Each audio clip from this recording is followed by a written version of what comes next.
السلام علیکم۔ پاکستان کے بدحال شہر کراچی سے میں ہوں مسعود رضا۔ ملک کی سیاست میں آج کل لیکس کا بڑا چرچا ہے، آڈیو ویڈیوز، بیان حلفی، یہ سب کچھ اس پر بات ہو رہی ہے، اور مزے کی بات یہ ہے کہ وہ تمام لوگ جو اس کے سچا یا جھوٹا ہونے کی بات کرتے ہیں متعلقہ فورمز پر اسے لے جانے سے کترا رہے ہیں۔ بات ہو رہی ہے تو میڈیا میں ہو رہی ہے، پریس کانفرنسز میں ہو رہی ہے، عوامی مقامات میں ہو رہی ہے، متعلقہ فورمز میں یہ گفتگو نہیں کی جا رہی۔ صاف ظاہر ہے کہ اس کے پروپیگیٹ کرنے کے، اس کو بیان کرنے کے مقاصد کچھ اور ہیں۔ اس میں سے اصلیت نکالنا، حقیقت حال تک پہنچنا یہ منشا نہیں ہے، یہ مطمع نظر نہیں ہے، بلکہ نگاہیں کسی اور جانب ہیں۔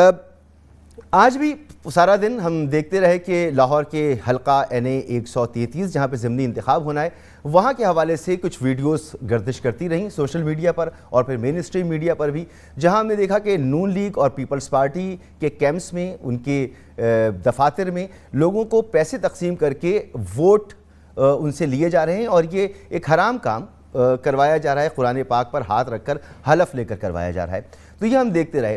میرے لیے تو اس میں کوئی چونکا دینے والی بات نہیں تھی۔ 2002 سے اب تک ہونے والے ملک کے تمام ہی الیکشن میں نے کور کیے ہیں، ملک سے باہر بھی الیکشنز کور کیے ہیں، لیکن پاکستان کے اندر جتنے بھی الیکشن کور کیے ہیں مجھے اس طرح کے معاملات ہمیشہ نظر آئے۔ تو یہ متعلقہ فورم پر چلا گیا یہ معاملہ، اس کو ٹیک اپ کر لیا الیکشن کمیشن نے، وہ اس میں سے جو بھی سچائی ہوگی اس کو سامنے لے کر آئیں گے، جو اس میں مجرم ہوگا، جس کی اس میں کردار ہوگا، اس پر الیکشن کمیشن یقیناً ایکشن لے گا، تو ہمیں انہیں ٹائم دینا چاہیے۔ اصل مسئلہ میرے نزدیک یہی ہے کہ ملک کی معاشی اور سیاسی صورتحال، جو اس وقت معاشی صورتحال ہے اور سیاسی عدم استحکام ہے، معاشی صورتحال کیسے بہتر ہوگی، سیاسی عدم استحکام کیسے کم ہوگا کہ عوام کو کچھ ریلیف مل سکے، کیا اس طرف ہم آگے بڑھ رہے ہیں؟ کیا حکمران جن کے بارے میں اپوزیشن مسلسل کہہ رہی ہے کہ وہ اپنا حق حکمرانی کھو چکے ہیں، کیا انہیں اب بھی حق حکمرانی حاصل ہے؟ کیا نظام کی بہتری جس کی ہم توقع کرتے ہیں اس میں بہتری کی طرف ہم بڑھ رہے ہیں؟ کیا اپوزیشن جو پروپیگیٹ کرتی ہے وہ اس میں سچائی ہے یا اس میں سچائی نہیں ہے؟ اور اپوزیشن جو کہہ رہی ہے کہ ہم حکومت کو گھر بھیج دیں گے، تحریک شروع کریں گے، تو کیا اتنا دم اب بھی موجود ہے اپوزیشن میں کہ وہ یہ کام کر سکے؟ یہ تمام سوالات میں رکھوں گا اپنے معزز مہمانوں کے سامنے۔ ارشاد بھٹی صاحب میرے ساتھ موجود ہیں، سینئر تجزیہ کار و صحافی، بہت شکریہ ارشاد بھٹی صاحب۔ میجر جنرل ریٹائرڈ اعجاز اعوان صاحب، سیاسی تجزیہ کار، عسکری تجزیہ کار، سر آپ کا بہت بہت شکریہ۔ اور عامر ضیاء صاحب، سینئر صحافی اور تجزیہ کار، سر آپ کا بھی بہت بہت شکریہ۔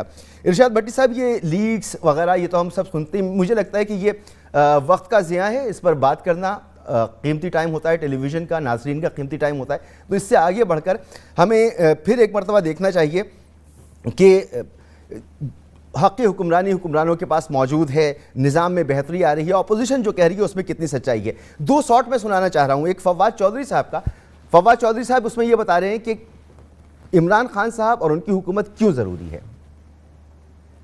پاکستان میں عمران خان کے مقابلے کا کوئی لیڈر ہی نہیں ہے، یہ سارے تو بچے بچے ہیں۔ گوادر میں عمران خان کا ووٹ ہے، پشاور میں عمران خان کا ووٹ ہے، کراچی میں، حیدرآباد میں، سکھر میں اس وقت ایک لیڈر ہے جس کا پورے پاکستان میں ووٹ ہے، تو وہ عمران خان ہے۔ کوئی عمران خان کے علاوہ کوئی پاکستان کو اکٹھا رکھ نہیں سکتا۔ یہ وفاقی پارٹی پاکستان کے لیے ضروری ہے، یہ وفاقی قیادت پاکستان کے لیے ضروری ہے۔ یہ جو سارے باقی بونے ہیں، پاکستان میں 1150 سیٹوں کے اوپر الیکشن ہونے ہیں، نواز شریف کے پاس تو 500-600 سیٹوں کے بعد کینڈیڈیٹ ہی کوئی نہیں ہے۔ وہ وقت تو گزر گیا جب ہم کہتے تھے چاروں صوبوں کی زنجیر بے نظیر۔ اب تو یہ زرداری صاحب کی اور بلاول صاحب کی پارٹی ہے، چھوٹی سی پارٹی ہے، انٹیریئر سندھ کی پارٹی ہے۔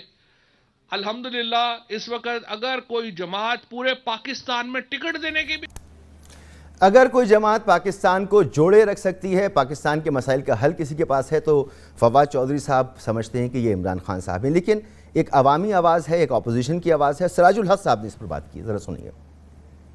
حکومت کا وعدہ تھا 1 کروڑ نوکریاں دینے کا، یہ 1 کروڑ نوکریاں تو کیا، 1 کروڑ ریوڑیاں اور مونگ پھلیاں بھی تقسیم نہیں کر سکی۔ یہ کرپٹ مافیا اور پاکستان ساتھ ساتھ نہیں چل سکتے۔